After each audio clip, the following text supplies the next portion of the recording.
Hello everyone, welcome to prevent the solution given this nice algebra problem, which is a squared minus a cubed. This is equal to 150.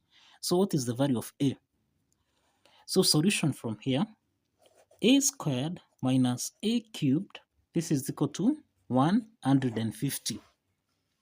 The next step here, let's take 150 on the left hand side so that we'll have a squared minus a to power 3 subtract 150. This is equal to 0. The next step here, we have 150 can be expressed basically as 125 plus 25. So let's substitute this. We have a squared minus a cubed subtract 125 plus 25. This is equal to 0. So let's open the bracket here so that you have a squared minus a cubed subtract 125, okay, subtract 25. This is equal to 0. So in the next step here, we have a squared minus a cubed subtract 125, which you can express as 5 to power 3, subtract 25, which you can express as 5 to power 2. This is equal to 0. The next step here, let's put exponent with the same powers together. We have a to power 2 subtract 5 to power 2 subtract a cubed minus 5 cubed. This is equal to 0. The next step here, we have a squared minus 5 squared subtract. Now we can express a cubed minus 5 cubed as a cubed plus 5 cubed. This is equal to 0. So now we have two parts here. We have the first part. This is the difference of two squares expressed as a squared minus b squared. And we have the second part here, which is the sum of two cubes expressed as a cubed plus b cubed. So now from here, from the first part, which is the difference of two squares, we have a squared minus 5 squared. Okay? So applying this property, that is a squared minus b squared, this can be expressed as a plus b, a minus b. So we can express a squared minus 5 squared basically as a plus 5 and a minus 5. Okay? So the second part here is the sum of two cubes expressed as a cubed plus b cubed. Okay? So let's solve this. Now we have expressed the first part, which is a squared minus 5 squared, as a plus 5, a minus 5. Let's call this equation 1. Then we have the second part, which is a cubed plus 5 to the power 3. So this is the sum of two cubes expressed as a cubed plus b cubed, which you can express as a plus b, a squared minus ab plus b squared. So let's apply this property so that a cubed plus b cubed, this can be expressed as a plus 5, a squared minus 5a plus 5 squared, which is equal to 25. And let's call this equation 2. So let's combine equation 1 and 2 so that now we have a plus 5, a minus 5, subtract, we have here a plus 5, here we have a squared minus 5a plus 25. All this is equal to 0. So the next step here, we find that a plus 5 is common here. So let's factor out a plus 5. So that now we'll have a minus 5 here. Subtract a squared, okay, plus 5a, subtract 25. All this equal to 0. Now in this case, we have two parts. We have two parts here. So the first part here is a plus 5. This is equal to 0.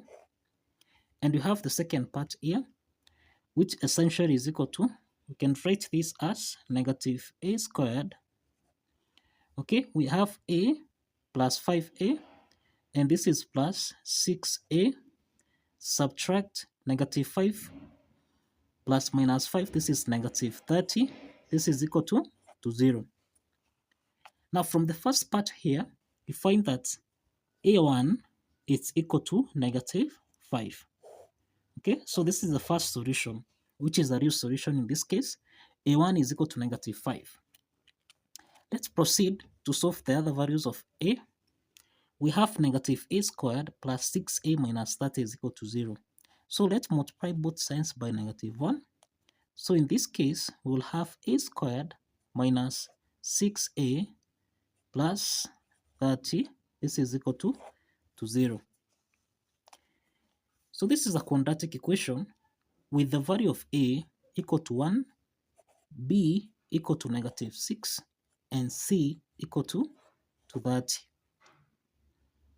Now to solve for the other values of a, which is a2 and a3, let's apply the quadratic formula, which essentially is equal to negative b plus or minus the square root of b squared minus 4ac divided by 2 times a. So substituting the values of a, b, and c, we'll have negative times negative 6 plus or minus the square root of b squared, this is negative 6 squared, subtract 4 times 1, then times c, which is 30.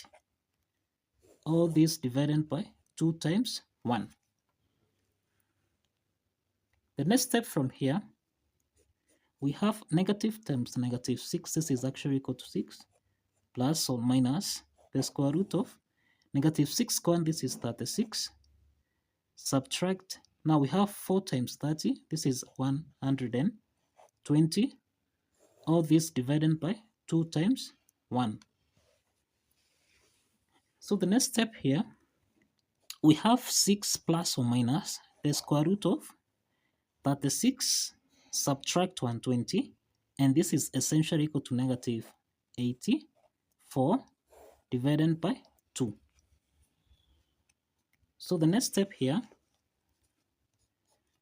we have 6 plus or minus, we can express, we have negative 84, we can express negative 84 as 84 times negative 1 divided by 2. And this follows that here you have 6 plus or minus 84 is the same thing as 21 times 4 times negative 1 divided by 2. Now, the next step here, we have 6 plus or minus the square root. We have the square root of 4 here, which is basically equal to 2. The square root of negative 1, this is I, then square root of 21. All this divided by 2. Okay? So essentially here, we have 6 plus or minus 2i square root of 21. So we can factor out 2 here, so that we'll have 3 plus or minus I square root of 21. All this divided by 2. So let's simplify here.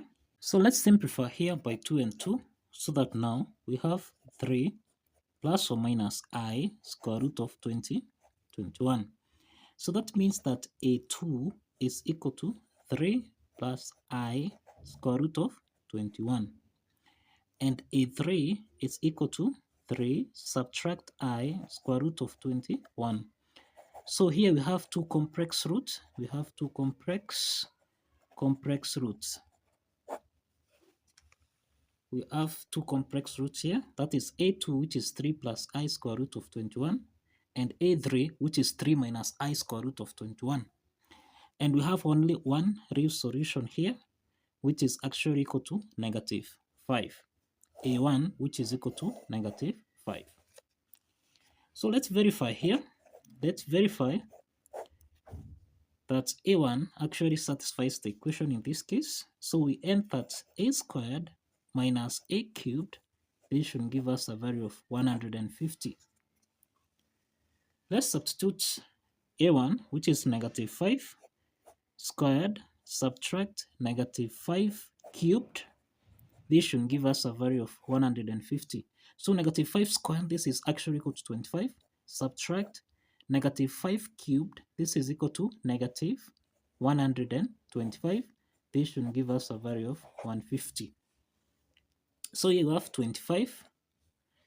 Negative times negative 125, this is plus 125. This is equal to 150. So clearly here, 25 plus 125, this is 150. And that shows that the left-hand side is definitely equal to the right-hand side. And that affirms that we have 3 solutions here and only one real solution here and 2 complex solutions. So kindly follow the steps, like this video and subscribe.